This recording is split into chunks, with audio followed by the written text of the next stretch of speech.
Y en datos de capital, el día de ayer hablaban Jorge y Cristian sobre el tema de la pobreza y la distribución de la misma, sobre todo a raíz de esta publicación de Coneval, donde habla de hasta 9 millones de personas que habrían salido de la pobreza. Pues el propio Coneval lo redistribuye de una forma más sencilla para que lo podamos comprender y comenta la distribución del porcentaje de población por indicadores de pobreza, vulnerabilidad y no vulnerabilidad.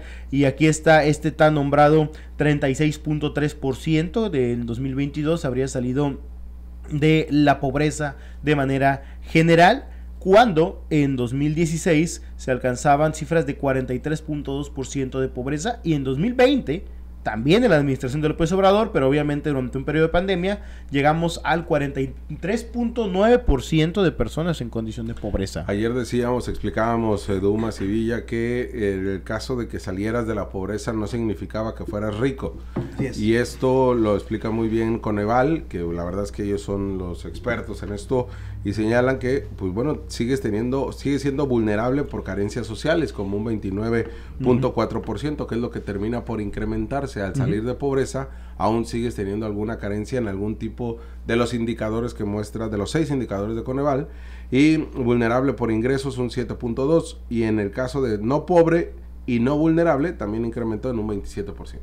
Sí, vulnerable con ingresos, como lo comentas, y las personas 21, 27, y también hay un incremento, ¿no? En comparación con los años anteriores, Jorge, del 23.5% en 2020, que eran personas que no eran consideradas, como tú lo comentas, bajo ningún rango, y habría aumentado aproximadamente un 4%, ¿no? ¿Qué te dicen Dumas los datos de Coneval, el tema de pobreza? ¿Malditas mentiras o qué? Pues fíjate que habría que ver exactamente cuáles fueron los parámetros, porque para medir la pobreza toman en cuenta algunas condiciones. Por ejemplo, si tú tienes acceso a internet o no tienes acceso a internet, si tu casa tiene piso de tierra o piso de algún material, y algunas circunstancias que tú puedes, que a lo mejor para nosotros aquí en Frontera dices, ay, no inventes, o sea, ¿cómo?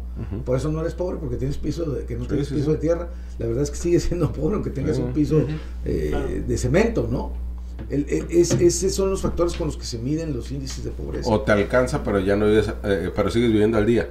Exacto. ¿No? A mí, a veces me critican porque menciono esto, pero Gustavo Díaz Ordaz dijo alguna vez en un informe que no se puede hablar de que hay progreso. No, eso lo dijo en el informe del 69. Hey. Pero dijo, no podemos hablar de que la economía ha mejorado si esta no se ve reflejada en un pan más en la mesa de cada mexicano o en un peso más en su bolsillo. O sea, lo tienes que sentir, pues no es que te lo pongan estos datos, ¿no? Yo miraba un tuit de la diputada Julieta Ramírez, donde decía que se habían disminuido 9 millones de pobres. Y yo dije, caray, 9 millones de pobres. No creo que hayan disminuido 9 millones de pobres. ¿A partir de qué? ¿Ah? Porque ahora, si tú cuentas que los pobres tienen un ingreso, bueno, o la gente más vulnerable, le sumas el ingreso de las pensiones y has incrementado el número de pensiones, dices, pues ya bajamos el nivel de pobreza, porque ya no recibes 2.600, ahora recibes 3.800 pesos. Entonces, es muy cuestionable cómo puedes manejar las estadísticas. Para el final tiene que medirse la pobreza. Sí. O sea, sí, y es que es necesario para poderla combatir. Exacto. Claro. Entonces, si no sabes cuántos pobres, ¿tú cómo vas a combatir? Pero yo te lo comentaba fuera del aire, Jorge, hace como 2 días, que empecé a ver críticas de economistas que señalaban, incluso el propio Carlos Loret de Mola retomó una de ellas y decía, ojalá que la gente hubiera salido de la pobreza por su educación, por su profesión y por todo esto, ¿no? Yo creo que cuando estás en una condición de pobreza no te importa, ¿no? O sea, con que si te recibes el apoyo y ya te está generando una situación un poco más confiable, más tranquila en tu día a día, ya es un pequeño avance, ¿no? No digo que sea algo sostenible, es algo que tiene que ser como una política durante un momento en lo que se logran resolver o remendar otros problemas, que eso es el área de bienestar, es lo que tendría que considerar. Supuesto, al pobre no le importa. O sea, si tú le das 2,000 pesos más que no tenía, para él es maravilloso. Sí, pero además el tema es que tú generes, por ejemplo, condiciones para que tú salgas de la pobreza. A partir de la educación, a partir de mejores trabajos, porque no solamente el sueldo, porque vimos que se aumentó el sueldo. Y es un sueldo que se incrementó como nunca antes visto, yo creo, en la historia de cualquier sexenio. Tampoco vamos a demeritar eso. Pero resulta que también la inflación pues alcanzó al salario y prácticamente te alcanza lo mismo. Cuando dicen, oye, es que el dólar, míralo cómo está el precio del dólar, sí, lo que significa que vamos a recibir menos pesos por cada barril de petróleo, también. Y entonces las remesas también, las remesas también. Entonces dices tú, caray, qué bueno que está el dólar barato, pero entonces ya recibo menos pesos que los dólares, por los dólares que me enviaban. A diferencia de Argentina, los programas sociales acá no nos están endeudando, no nos están impactando en materia de inflación, ¿no? Entonces habría que ver. Pero ahorita. Habría que ver a largo plazo cuál es el resultado que se da.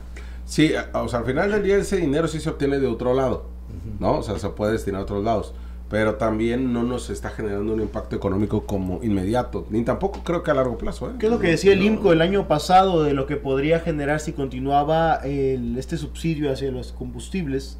Que al final de año que lo que podría generar son consecuencias grandes porque este dinero al final se fue al subsidio y no a otras áreas donde se pudo haber generado cierto nivel de producción. Pero además le estás quitando dinero a otros programas sociales. Así es. O sea, otros programas que no son de aportación directa al ciudadano, pero que dejan de funcionar. Y uno de ellos, por ejemplo, los programas que tenían que ver con la prevención de las drogas. Sí, y también los de reforzamiento del equipo municipal, de los policías, el Fortasec, por ejemplo. Exacto, también los turismo. Para prevenir los desastres naturales, en fin. Se han ido eliminando algunos otros programas, algunos otros fideicomisos, y de ahí es de donde se está manteniendo esto, pero va a llegar el momento que no se va a poder sostener. Te mostramos los números que a todos importan en Los Datos Capital.